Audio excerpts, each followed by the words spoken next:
Readers, and I'm here live. This is May Dultala with Readers Leaders doing the Saturday Hangout. Looking for my earphones. Not playing. Okay, that's all right. I'm gonna hold a phone to my face because I also do this simultaneously on the internet live for all our international friends who may have difficulty dialing into the call. Sorry for starting a little late this morning. Been really busy with our business this week, doing a lot of live events, so have been hustling. However, it is important to always keep up with reading, as we know from our business, and as you probably know in your own business or whatever you do in life. Reading is how we grow our brain and get to a higher level of knowing what it is that can get us to the next level. Because if we don't read and find out what masters are doing, we're not going to learn from masters. And a lot of people are looking for someone to teach them in person. Well, a lot of good masters are dead already. And the ones that aren't dead, I don't mean to laugh that they're dead. However, the point is that it's kind of silly to limit yourself to people that are only alive. You can read a lot of genius work in books where people have already passed away, and they've left their work for us to learn from. Aside from that, some of them are alive, and they just don't want to have to explain it to 50 gazillion people, so they write a book, right? And we can all read the book, which they've spent a lot of time and energy to produce and make presentable to get their ideas across. So that's another reason for reading. I guess this perspective has become more clear to me recently because I've been in a lot of events where people want me to teach them everything, and yet they're unwilling to spend time on their own to learn from other great people and masters who know more than I do, honestly, in a lot of different areas.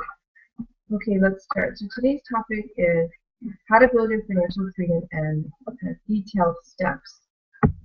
And this is based on the book, The Values Factor by Dr. John B. Martini. And for the past month or so, I've been focusing on only one chapter, and that's growing your financial freedom. And basically, I'm focusing on this chapter because my goal is to be financially free by the end of this month. And I'm happy to say, by Dr. John B. Martini's standards, I am on the way to accomplishing that goal because I do become more free every day, which is awesome. Now, measuring financial freedom, you have to, financial freedom means that you are making more money than you are spending, and that money you're making is not coming from time exchange. So what does that mean?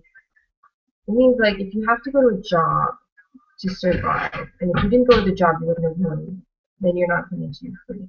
Now, say you have some money coming in from other places, and if you're really, really poor, you might not understand this concept. So we'll talk about real simple. Say you have money in a savings account, and you get interest on your savings. That is like passive income. That's money you don't trade time for. Now, obviously, today, which is July 12, 2014, the savings account rates are very, very low. So you have to have a very, very high amount of money in order to make enough interest to survive. So savings accounts, the interest rates are not high enough for that right now. However, in the past they used to be higher, and things like that. However, I just wanted to use that example as to show you what I'm talking about. We call this type of income passive income. So this is money you make without having to work. It's money working for you. So say you do work in the beginning and you make money, and that's the way I'm doing it. I work in the beginning, make money, and then I take that money and I don't put it all into my bills or into whatever. I actually take it, put aside, and leave it for myself in a savings account, an investment account, somewhere where I'm not going to touch it, and then as it grows, I'm going to use it to work for me to make passive income. That's called my financial freedom account, and that's the money that will work for you. Okay? Now, what are the steps to doing this? There's actually a lot of important steps. The first important step is to make a decision that you're going to be financially free. Now, a lot of people don't even think about this. They don't even, it doesn't even occur to them to be financially free, and it's really important that you make that first step and you commit. You're like, okay, this is what I want to do. Now, I'm super, super, super committed. If you talk to anyone around me, all I do is work on this in my spare time, other than, of course, being with Jordan, our baby, and, being with family, exercising. However, this is like my passion right now is to become financially free. And so let's talk about that. So how do you become, what is financial freedom? I talked about it a little bit just now. You need to have enough money. So your passive income, the money that you make without working, has to be equal to or greater than the money you spend or your expenses. Okay?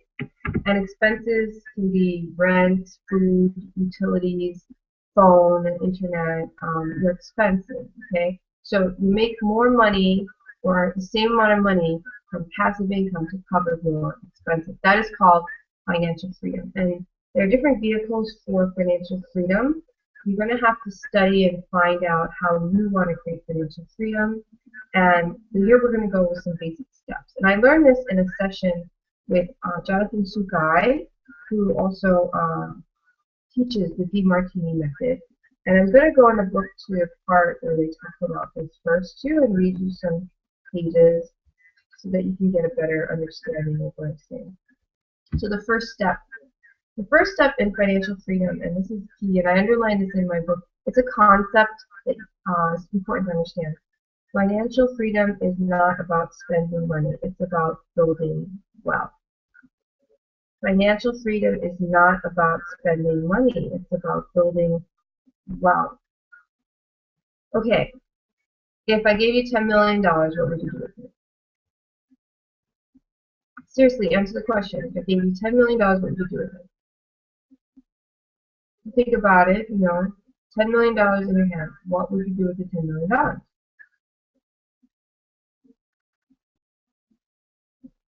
Okay, are you done thinking about it? All right. So, let's say you said, like most people would say, oh, I'll buy a house, or oh, I'll take a vacation, or oh, I'll give it to my family, or oh, I'll do something like that, okay? All those answers, if you said answers like that, those answers are spending money. And in the end, you're going to run out of money. So even if you have a large amount of money, and if you spend it all, in the end, you're going to be poor. You're going to run out of money. Okay, so that's what we're talking about here. Financial freedom is not about spending money. It's about building wealth. Hold on one second. All right, there was an alarm going off on this phone. Okay, so moving on. So what would a rich person do with $10 million if it was just given to them? They would invest it. They would take it, they would put it in their savings, they would put it in their investment account, and they would make the money make them more money.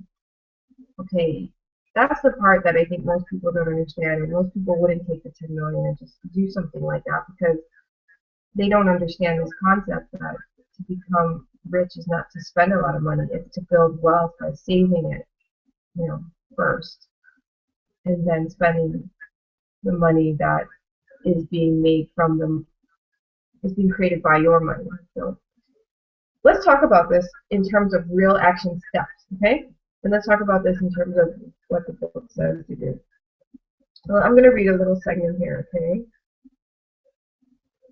I very much want you to understand the reality of what it takes to build wealth. The first step is saving, followed closely by investing, and then when your portfolio of investments is in great shape, possibly speculating.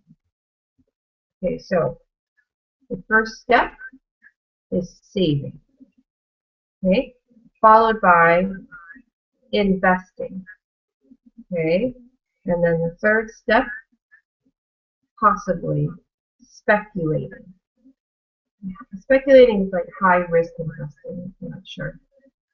Most people put off saving until their bills are paid, until their debts are paid, until a more comfortable time.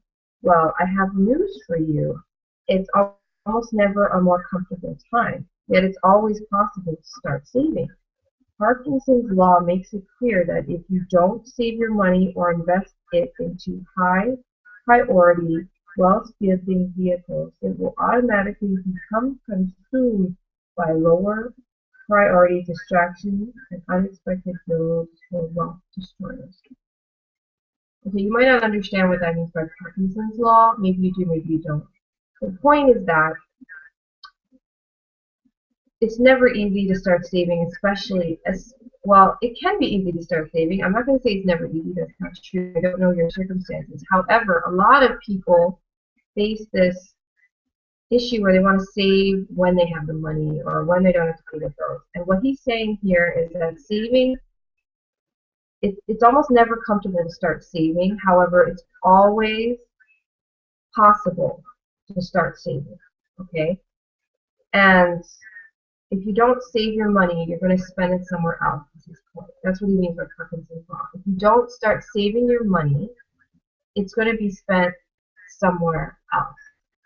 Yeah, I hope that makes sense to you and how it's clear.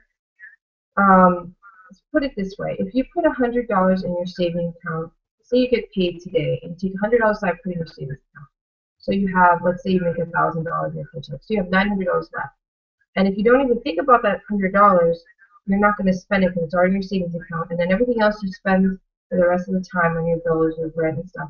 And then you're not going to have any money left to spend on that extra restaurant that you wanted to go to. However, that's okay. And you're not going to spend that savings because it's already in the savings account saved. If you didn't put it there, you would have gone to that restaurant and spent it all. Or say someone in the family is like, I really need money. Well, if you already put it away, you have no money to give them. They're going to go to the next relative and ask them some money instead of you, because you don't have any more money because you already put it away in your savings. I hope that makes sense. So, what is the first step to building financial freedom? From this book and from what I've been talking about, obviously, saving. Okay, so first action step: take money aside every week. And they recommend weekly. They don't recommend doing it monthly, or you can do it by paycheck if that's easier. However, he does recommend doing it weekly. Okay, and the reason he recommends doing it weekly is because he feels like if you take a little bit out every week, you don't miss it as much as if you take a whole chunk out at one time during the month or something like that. So he says take a little bit out every week and put it away. Put it away in a savings account. So this is not an investment account, we're having a savings account. How much do you save? 3 times your monthly income. So if your pay, let's say your monthly pay is $3,000 a month. Okay? This is an example. I don't know how much you get paid. Whatever you get paid is your monthly pay. Okay? So whatever you make in a month. So say you make $3,000 in a month. You're going to save $9,000. 3 times 3 months worth of money. So you're going to take some amount of money every week and put it in that savings account. Okay? Now, I did talk to Jonathan Sugai, who is teaching us the DeMartini method, about the savings account, because now savings accounts don't make any money in interest, hardly. I mean, you do make some money. However, very little, right? You'll make like maybe 15 cents every month if you put $9,000 in a savings account in the United States. I don't know about your country. However, in the United States, if we put $9,000 in a savings account, we're going to make like, I don't know, 15 cents saved. And so I was like, is it really a good idea to put it in a savings account? Maybe we should put it in investments, and he told me specifically, no, it has to be a savings. The savings account isn't to make you more money. The savings account is to provide a foundation for your financial wealth. It's a place to build stability in your life. And until you understand what this means, do it. So I just trusted him, and I just started doing it. And so this is a new concept for me as well. However, right now I do put aside money every week. It is automatically debited from my checking account and put in another account in another bank that I don't really see into a savings account where I don't touch it. And it's only building interest at 0.0 whatever 8 or something %. It's really small. And it's not but that's okay. It's the base. Now, why would you do that? Why would you create the base, the savings base? Okay. And I asked, and we asked, why put aside money in a savings account where it's not really growing and giving you any extra money and it's just sitting there? And they said it's really important at the bottom. You're going to build this kind of like pyramid, or not a pyramid. They said it's a building. You're going to build a building of your wealth. Okay, you're going to build this big building. At the bottom, it's important to have a very, very, very strong foundation. It gives you security. It makes you feel good at night. It lets you sleep easier. And it's called the savings account. And it's very liquid. What does liquid mean? It means it's cash. It means you can take the money out anytime and put it back in anytime, and you don't have to wait for the money. It's cash, liquid. It moves quicker. So I guess that's why I call it liquid. It moves quicker than if it was a solid and got stuck somewhere, something like that. So what does that mean? I mean, well, for him, Dr. John Demartini, he has a story here. And here it's kind of like this. I started saving in my 20s when I realized I can't sit here and fantasize about being wealthy. It's time to be strategic and tactical. I need to ask myself what's it going to take. If I'm going to build financial stability and then financial independence, how much do I need to save? And how much do I need to invest? If I want to earn enough money to both save and invest, how many people do I need to serve? So he started calculating how much service he needed to get a net return of amount that would allow him to get real saving and investing, and that was the beginning of his business and wealth building. But I had to have a big enough reason for doing it, or I wouldn't have even bothered taking action. I had to put wealth building and achieving financial freedom high enough on my list of values to be really inspired to do it. When your why is big enough, your how takes care of itself. Okay, this is another important point. If you don't have a big enough why, you're not going to do this. You're going to take your savings and spend it on something.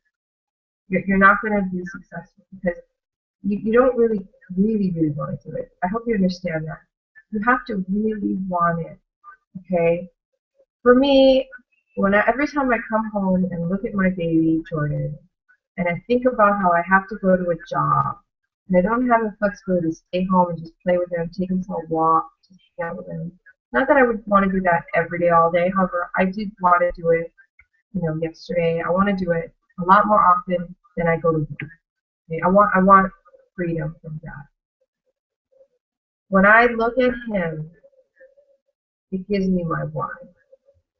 It gives me my why. I know that I'm going to be free by the end of this month. I know that financial freedom is here for me. Why? Because I want it so bad that I'm going to make it happen. You have to have a huge why, okay? If you have a job and you feel just fine with it, you have no other way to spend your time, you have no idea what you would do if you're free anyway, and you love your job, then I don't know if you're going to be motivated enough to do this work, okay? So this is one of his biggest first points, and that's the biggest point, actually, because if you're not motivated, you're not going to do the steps. Even if I tell you the steps, you're not going to do them. You're going to take your savings and you're going to spend it, okay?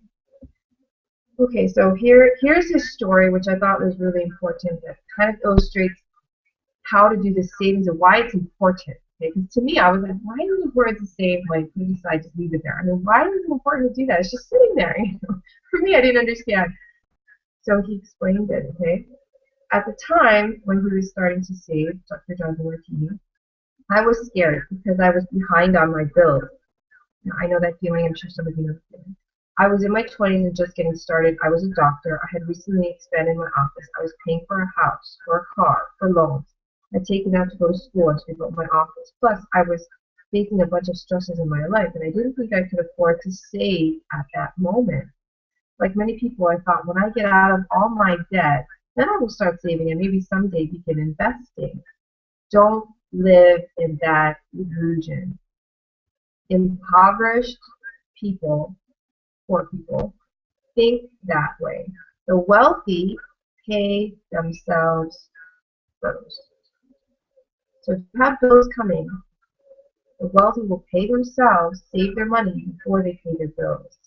Okay, so some of you, that might be a really strange concept. And that would mean that you probably don't have money and you gotta learn new concepts to get new results, right? So here we go. So when you live, the poor, okay, because poor people pay themselves last, impoverished people pay themselves last. The poor devalue themselves. Okay, they don't think that they're valuable. That's why they pay their bills before they pay themselves. Okay, they think other people are more valuable than them. Okay, now you have to fight for yourself. You have to believe in your own value. You're the biggest advocate for you. Okay, I'm the biggest advocate for me. So you have to pay yourself first. The money you make, you've worked hard to make that money. Give it to you first. Your bill collectors can wait in line for the rest of it. You first. Okay? And you might think, oh, that's selfish. However, you got to take care of yourself, or someone else is going to take care of you. You don't have enough money, and someone else is giving you money. If you're poor and the government's giving you welfare, or if you have to live with your parents because you don't have money for rent, or if somebody else is giving you money because you don't have money, then you're the one who's selfish because you didn't spend the time to manage your money, and now everybody else has to take care of you. Do you understand what I'm saying? So you have to take care of yourself. It's kind of a basic concept. People don't really understand. I didn't understand it before, okay? So I understand. That's why I'm saying this, okay? Okay. Finally, I realized that, okay, one of the ways that you know you are valuing yourself is that you are paying yourself first. Now, I have been paying myself first since 2009, 2010, around there. I started paying myself first. And my life changed ever since. And I was never broke again in my life. Because when you pay yourself first, you always have money. Okay, you pay yourself first and you don't spend it. You pay yourself first, you keep it in a savings account. It's never broke again, never.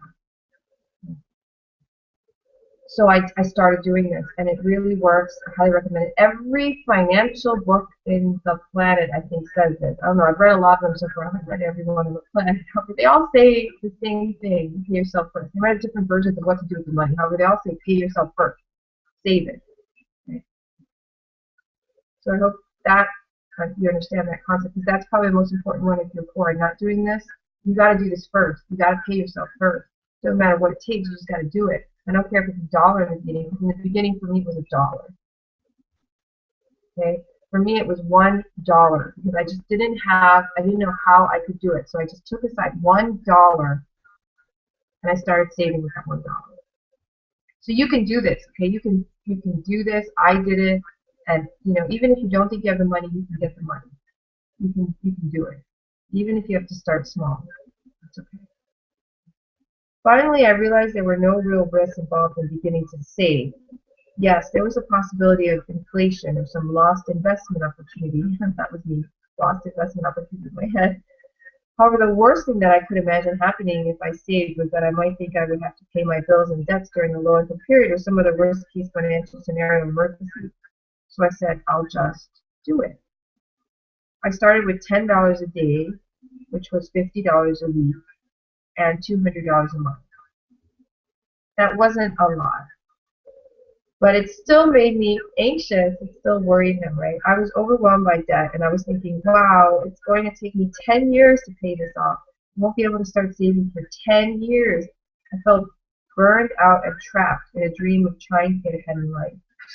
But somehow I managed to start saving. At the end of the first month, I had made it. So I did it another month. That worked out too. 3 months went by. I didn't even miss the money I had saved. Even better, amazing things began to happen. An extra patient would come in. Someone would take me out to dinner.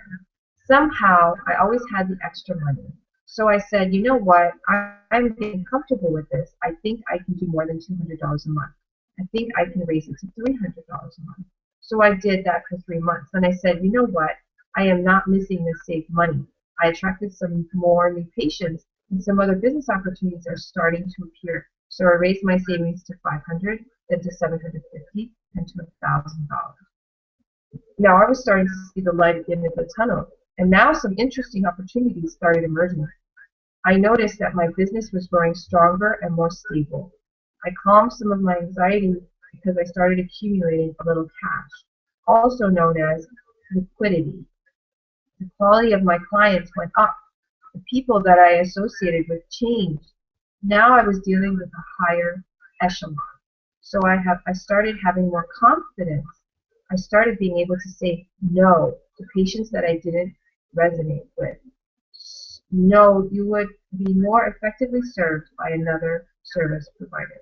At the same time, I started giving my patients an even greater quality of care. I was giving more and more service. I was saving more and more. In fact, I had saved enough that I was able to begin investing. I kept increasing the amounts I saved and invested, doubling those amounts again and again. I started watching things happen. When you manage your money wisely, you start attracting more money to manage. Then I started studying more and money. I started studying money and finances even more thoroughly, the value of money, how to manage it, how to invest it.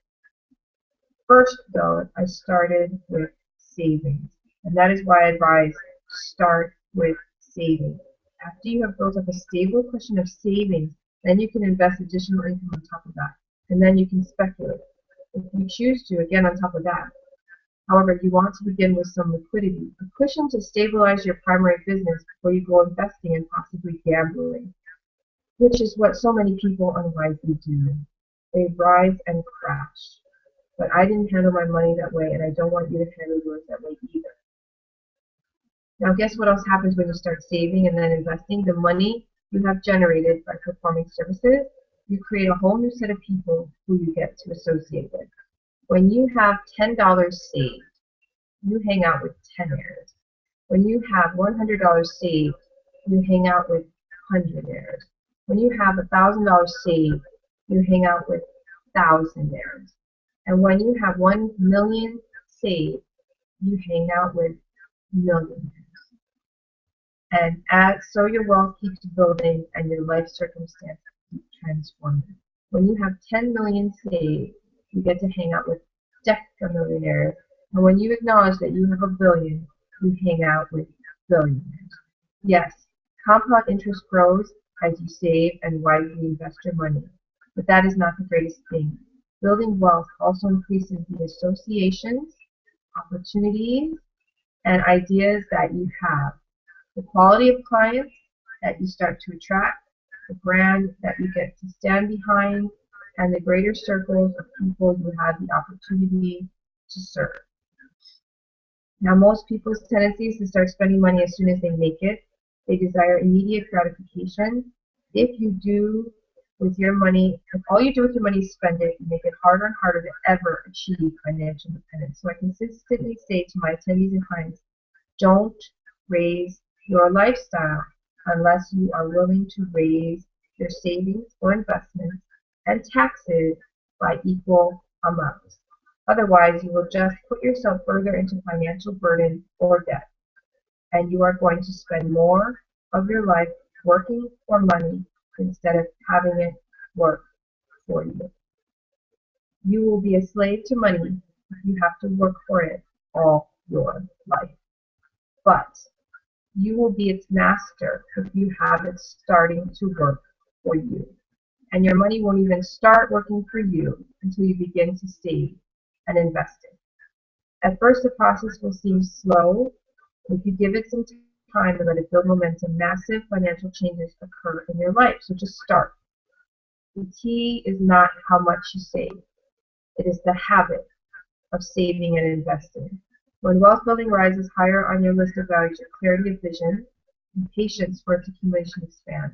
This is the power of the values factor. Okay, so that last part you might not understand if you don't know the values factor. However, basically it means if you know what is important to you in life and you make it associated with money and building financial wealth, then you're going to build financial wealth. Okay? I'm not going to get too into that concept right now, except to point out that there's a very important concept here that I underline. The key is not how much you save, it's the habit of saving and investing. The key is not how much you save, it is the habit of saving and investing. The key is not how much you save, it is the habit of saving and investing. So what does that mean? It means that you have to do this on a daily basis. It's not about how much, it's the habit. So if you're starting out with very little, like I did when I started, do it with $1. Save $1 a week. Just do it every week. Be very consistent.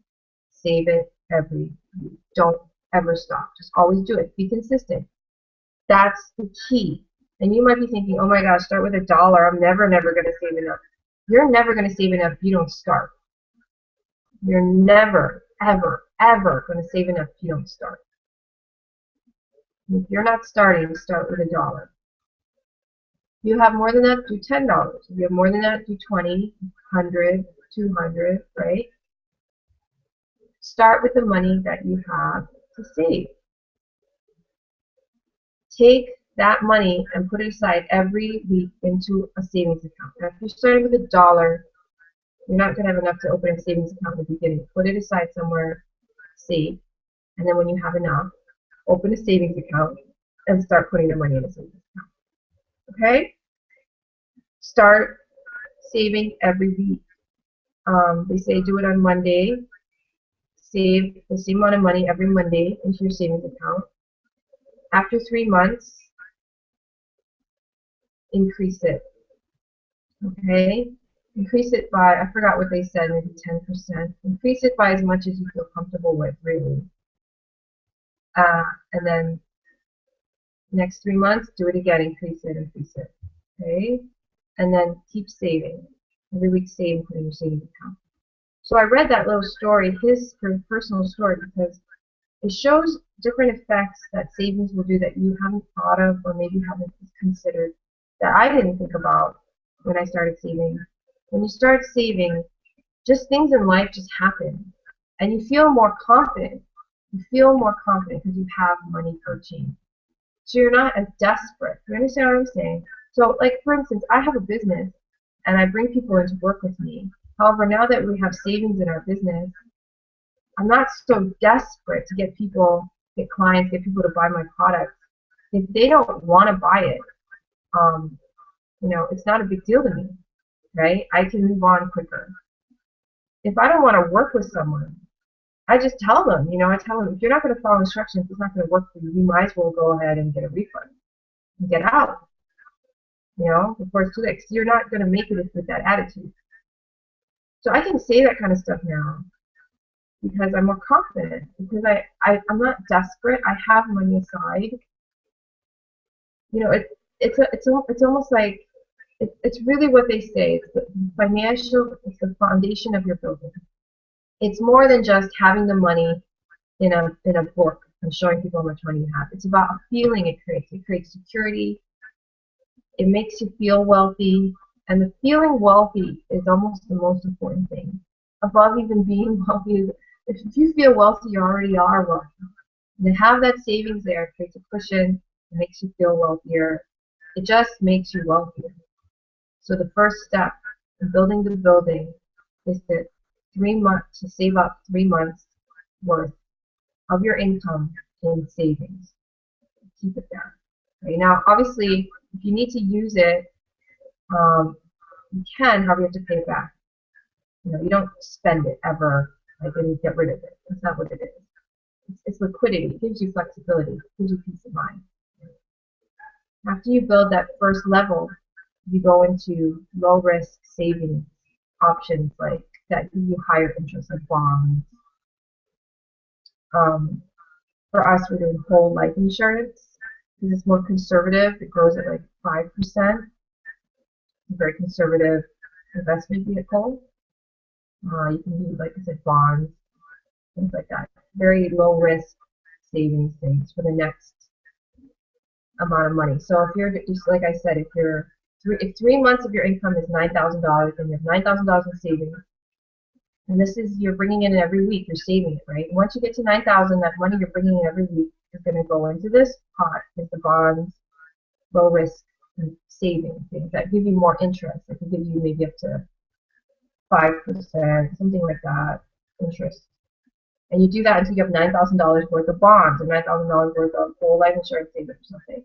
And then the spillover, so you're still saving, right? Every week you're saving, the extra money goes into the next, which is low risk security, like blue chip stocks, stocks in companies that are very safe, that will be around for a long time, that are tested, that you know, people recommend put your money into because those companies are stable. Now, that's the next level. Same amount, 9,000, 9,000, 9,000. Now, as you do this, your income might grow. You might start making more money, and then your levels will have more money in each one. Okay?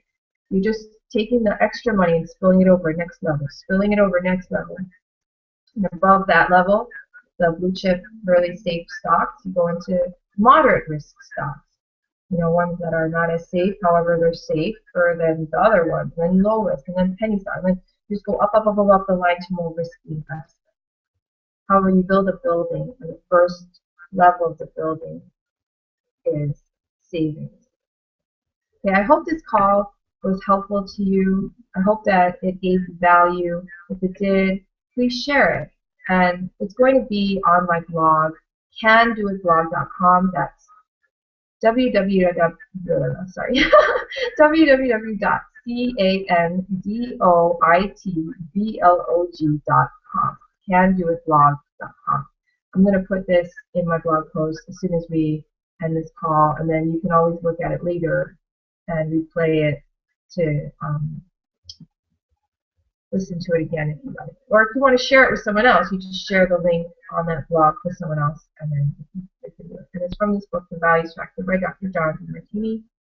You can also re-listen to it by dialing in and doing a replay of this call with the replay number. And what else do I want to mention? Yeah, keep reading, you know. We have, Facebook, right? We have a Facebook group. It's called Readers to Leaders, a book club for empowerment. Anyone can join this group. We have only a few rules. The biggest rule is don't put out things that are not about reading in the group. If you do, we kick you out of the group. That's it. If you're reading and you want to talk about your reading, if you just want to get the announcements about these weekly calls, if you're reading your own books and you just need people, you just want to feel like you're with other readers, join our Facebook group. If you don't know how, just message me on Facebook. My name is Melysa Duldelao, MeylysaDuldelao.